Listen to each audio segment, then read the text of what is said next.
বিসমিল্লাহির রহমানির রহিম। সকল প্রশংসা আল্লাহ তাআলার জন্য। পৃথিবীতে না ঘুরলে বাস্তব জিনিস উপভোগ করা যায় না। বাংলাদেশ কত সুন্দর দেশ, যদি না ঘোরা যায় তাহলে চেনা যায় না।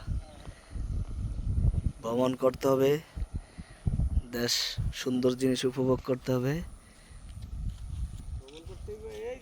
জিনিসগুলা বলার মতো না। সুন্দর দেশ মনে হয়।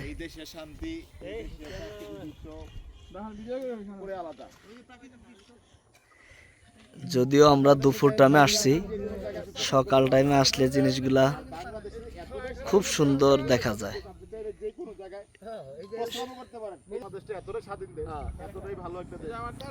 খুব সুন্দর একটা দেশ।